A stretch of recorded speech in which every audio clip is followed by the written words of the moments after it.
E aí, pessoal, tudo certo?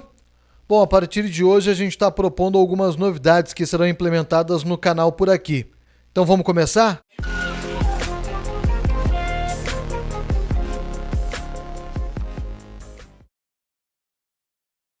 Pela primeira vez eu estou aparecendo aqui no canal.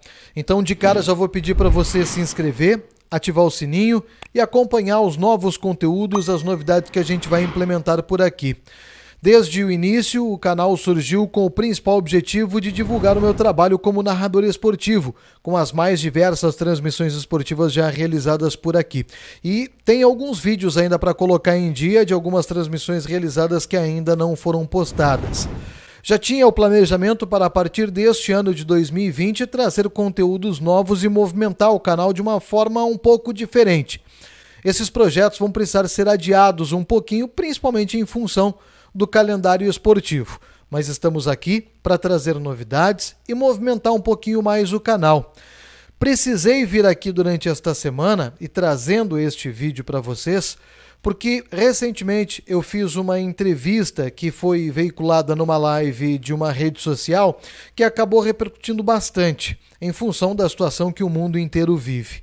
Conversei com Annelise Borges, jornalista brasileira que há muito tempo mora na Europa, hoje em Paris, na França, atuando no canal Euronews, um dos grandes canais de comunicação da Europa. E ela tem uma vasta experiência em cobertura das mais diversas pautas, realizando diversos trabalhos reconhecidos lá fora. Minha prima, por sinal. E a Annelise contou um pouquinho da atual realidade na Europa, o cenário que se vive lá.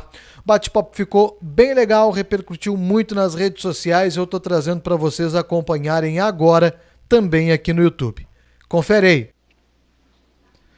Bom, vamos lá então, mais um dia de confinamento, de isolamento social de todos nós aqui em Lagoa Vermelha e não só aqui em Lagoa Vermelha.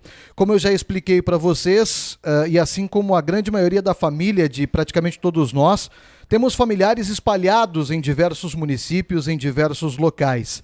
E eu, particularmente, tenho dois familiares muito próximos que já vivem há algum tempo na Europa.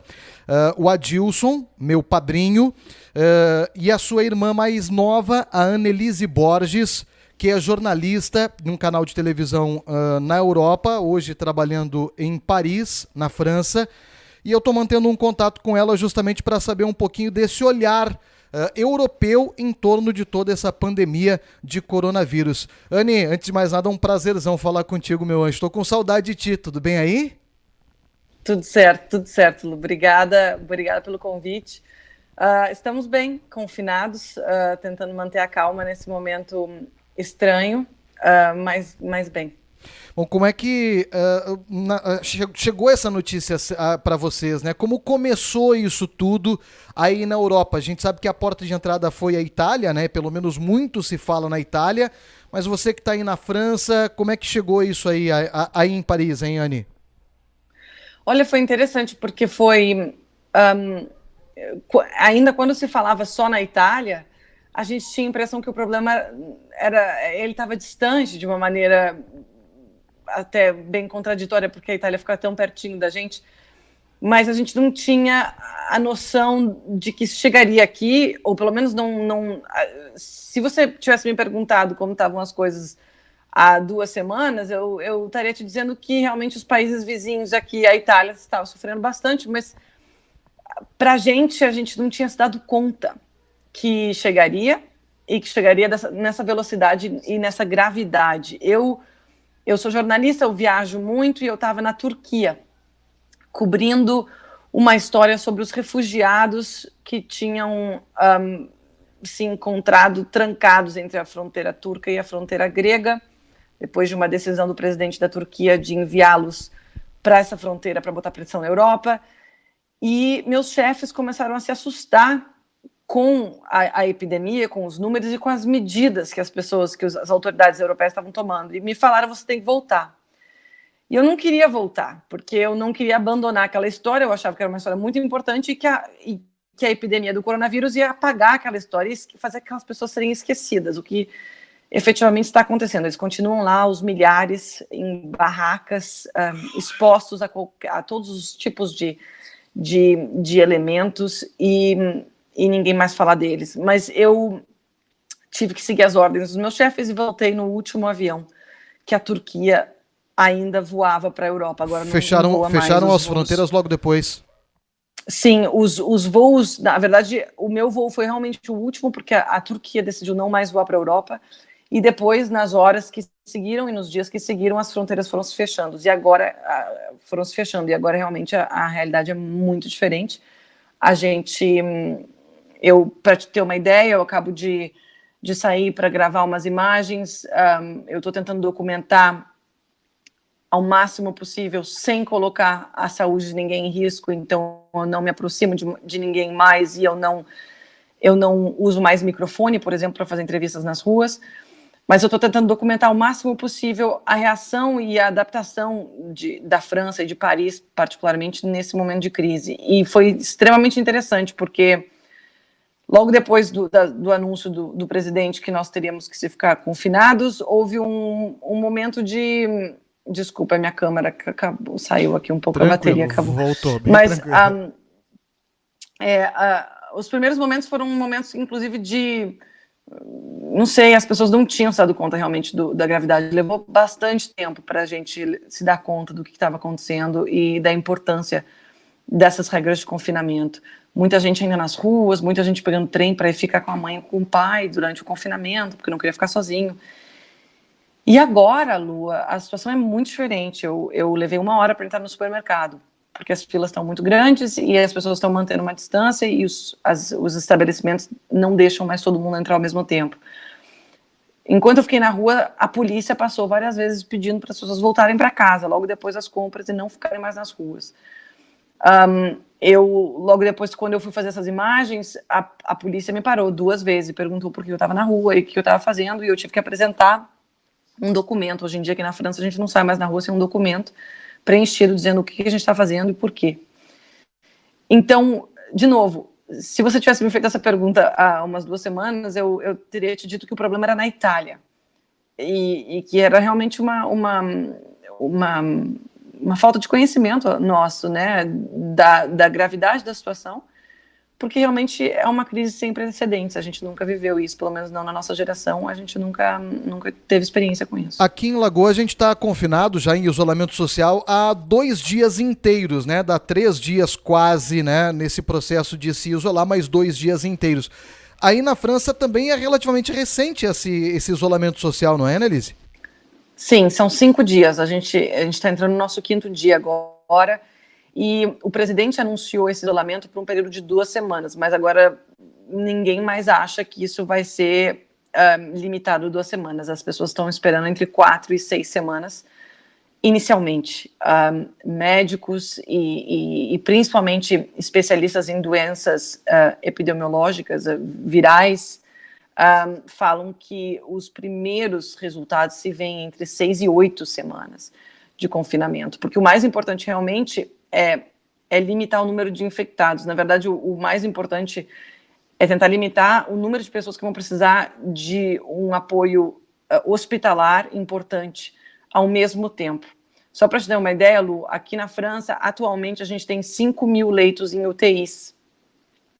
Os especialistas estão dizendo que a gente vai ter, normalmente, 100.000 pessoas que vão precisar de leitos de UTIs. Isso então, é mais preocupante em qualquer lugar, né? Exatamente. E esse é um país extremamente avançado, com uma saúde pública de qualidade. Eu não vou te dizer que é infinitamente melhor do que em outros países desenvolvidos, mas é realmente um país que investiu muito em saúde pública, que valoriza muito essa saúde pública. Claro que existem problemas, que não é mais uma referência, a referência que foi, inclusive médicos andavam manifestando, fazendo demonstrações aqui, protestos há muitos meses já, pedindo mais investimento, e agora eles falaram que esse é um teste que chegou para eles, que eles não têm mais a capacidade de vencer, e eu falei com uma médica outro dia, ela é urgentista, ela faz plantões, ela vai em casa de pessoas. O serviço público aqui tem um departamento de médicos que seguem fazendo visitas em casa para efetivamente diminuir o fluxo de pessoas em hospitais. E essa médica me falou, por exemplo, que eles não tinham mais máscaras, que eles não tinham mais luvas e que ela não tinha mais nem blusa descartável para colocar, né, uniforme para colocar para visitar pacientes diferentes, porque muitas vezes esses pacientes são frágeis. E ela acabou de descobrir que 2 pacientes que ela tinha seguido, um casal que ela tinha seguido, acompanhado alguns dias, deram positivo para o coronavírus. Então agora essa médica está continuando os plantões dela, mas ela está comprando saco de lixo, para se vestir com um saco de lixo, para poder continuar o plantão. Então, isso eu estou falando de um país como a França, a 7ª potência mundial. É extremamente difícil escutar coisas assim, escutar histórias de pessoas com idade, com uma saúde frágil, que estão morrendo em hospitais sozinhos, porque visitas são muito arriscadas nesse momento. Então, realmente, vocês aí no Brasil têm uma vantagem muito grande, porque vocês conseguiram estabelecer essas medidas de confinamento rápido. É difícil, é estranho. Tem muita gente que acha que não dá nada, né? Mas esse bate-papo também, mostrando a tua realidade, é justamente para alertar as pessoas daqui também, que é muito séria essa situação. E as pessoas principalmente têm que levar a sério as orientações das autoridades em saúde, né, Annelise? As autoridades... eu sei que existe uma grande crise política, né? Essa crise sanitária, gente, esqueci meu português. Essa crise política, essa crise sanitária aí no Brasil, eu estou acompanhando e ela está tendo muito impacto político. E eu acho que o mais importante agora é escutar médicos e não autoridades políticas que não têm experiência com questões de saúde, com questões de saúde pública. Eu acho que é claro que ninguém está afim de ficar em casa, é claro que ninguém vai se divertir nessas próximas semanas, tanto quanto a gente poderia se divertir se a gente tivesse uma vida normal, mas esses não são tempos normais. A gente nunca viu uma crise sanitária dessa natureza e com esse impacto aqui na Europa. E de novo, esses são países, eu estou falando da Europa, né, da Itália, da Alemanha, da Espanha, são países que investiram durante muitos anos na saúde pública, que é referência, continua sendo referência, e que está de joelhos. Os médicos estão esgotados, eles estão chamando agora estudantes em medicina, estão chamando aposentados, eles estão pedindo toda a ajuda que eles podem ter.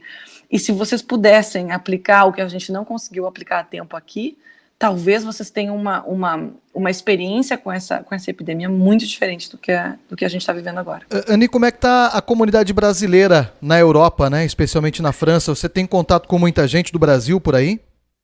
Sim, eu tenho muitos amigos brasileiros e tá todo mundo confinado, tá todo mundo tentando manter contato virtual com os outros. Tem gente que está fazendo showzinho pelo Facebook Live, tem gente que está fazendo aula de ginástica junto pelas redes sociais. Então, mas muita gente assustada, muita gente com muito medo do que está acontecendo aí no Brasil, do impacto que uma crise de epidemia como a que a gente está vivendo aqui vai ter aí. Porque muita gente aqui, né, dos meus amigos, cresceu no Brasil e conhece muito bem o sistema de saúde público aí no Brasil. E sabe muito bem que se a gente aqui está com um problema, se vocês chegam nos mesmos números que a gente, eu não consigo nem imaginar o que vai acontecer. Eu tenho muito, muito medo pelos meus pais. Meu pai tem doença de Parkinson já há 10 anos, pesa 40 quilos, quase não caminha sozinho, não fala, e o meu pai não tem nenhuma chance de sobreviver a uma infecção grave como essa é. E eu acho que isso também me motiva muito a tentar comunicar com as pessoas aí do Brasil e pedir que deem ao meu pai uma chance e a outras pessoas vulneráveis que não precisam ir embora ainda, mas que não teriam condições de sobreviver se eles tiverem uma infecção, é uma pneumonia, né, Lu? É uma infecção pulmonar muito séria. Eu vi imagens de pacientes aqui na Europa entubados no respirador, aquele automático.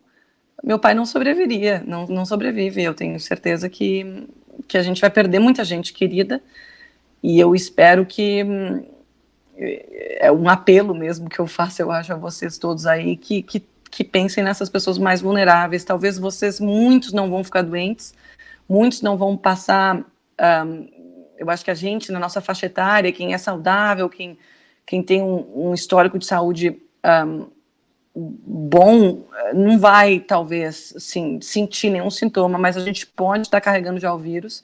Aqui na França, a gente tem um total de mais ou menos 7 mil casos, eu acho que a gente já está agora, só que a gente parou de testar, não tem mais teste. Então, a enfermeira com a qual eu falei, a médica urgentista, que ela me falou que nós somos provavelmente dezenas de milhares infectados, só que muitos não apresentam sintomas, só que esse é um vírus muito particular que continua sendo transmissível mesmo sem sintoma. Então, é uma realidade, a gente pode estar, mesmo que a gente não se importe com a gente mesmo e ache que a gente consegue passar por essa tranquilos, a gente pode estar arriscando a vida de muita gente. Você falou dos teus pais, né? Como é que tá o tio Adilson, a tia Ana lá em Floripa, hein, Anne? Tem com certeza conversado com eles o tempo todo, quase. Diariamente, várias vezes por dia. Meus pais têm uma sorte de ter um contexto de vida confortável e eles têm uma pessoa ajudando. Meu pai agora, o André, que é um anjo da guarda e que está fazendo um trabalho excepcional nesses tempos, porque os meus pais realmente não saem mais de casa, e eles estabeleceram um mecanismo onde o André sai para comprar comida e comprar coisas e deixa o sapato fora da casa. Antes de entrar, ele lava as mãos com gel, e eles estão tentando levar realmente muito a sério, porque é uma situação que afeta muito os mais frágeis. E o Júnior, né? O Adilson Borges Júnior, né? O teu irmão, que também tá morando há muito tempo, aliás, mais do que você na Europa. Como é que ele tá por aí? Aliás, os teus irmãos, né? O Júnior, o Adilson Júnior aí na Europa, e o Maninho aqui no Brasil.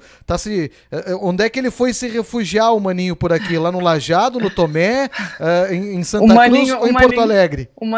O Maninho andou se confinando um pouco lá no Tomé. Agora eu acho que ele voltou para Santa Cruz para ficar com a namorada, para ficar perto da família dela também. E o Júnior aqui está bem, ele também está dentro de casa, já está trabalhando há bastante tempo por videoconferência, as reuniões são todas à distância. Ele trabalha para o Carrefour, né, a rede de supermercados, e para eles é um período muito difícil, porque eles são considerados funcionários essenciais, eles continuam trabalhando, muitos dos funcionários deles, então eles estão com uma preocupação muito grande de como proteger essas pessoas que estão ainda se arriscando e, enfim, tomando medidas que muitos de nós conseguimos evitar, eles não estão podendo evitar nesse momento. E eles têm, os meus dois irmãos têm filhos, né, e os adolescentes nesse momento estão com bastante dificuldade de entender e de se importar com qualquer coisa, porque adolescente nunca se importa com nada. Mas até eu acho que eles, inclusive, foram bastante sensibilizados aqui na Europa, principalmente por essa questão de que o sistema de saúde público não vai aguentar. Eles estão trabalhando agora, a França, inclusive, está trabalhando agora tá numa corrida contra o tempo para aumentar o número de leitos em intensive care, em UTIs, né? E esse número que eu te falei de 5 mil, eles estão esperando poder passar para 10 mil, quem sabe 15 mil, nas próximas semanas, nos próximos meses. Mas, de novo, se a gente tiver 100 mil afetados, e esses 100 mil, esse número de 100 mil, não é o número que eles acham que vai ser contaminado. Eles acham que esse número vai ser muito maior. Esse número de 100 mil são realmente os casos mais difíceis de tratar. E como a gente já está vendo na Europa, na Itália, eles estão tendo que escolher, eles estão tendo que escolher entre pacientes que vão sobreviver a um tratamento de intensivo, porque um tratamento intensivo numa UTI, você não se recupera em 3 dias, você precisa de 3 semanas para ter alta, para conseguir respirar de novo com seus pulmões. Essas 3 semanas são críticas, porque quando vai chegando outros pacientes, eles não têm onde colocar a gente. Então, realmente, é uma crise sem precedentes, não é um ebola, não são outros vírus que a gente conheceu, é um vírus novo. Então, de novo, querer assumir que a gente conhece, eu tô vendo muita receita também do que fazer, como lavar a mão, sei lá o que tomar, que remédio, ninguém sabe, gente. É muito cedo, demora muito tempo para a gente conhecer um vírus.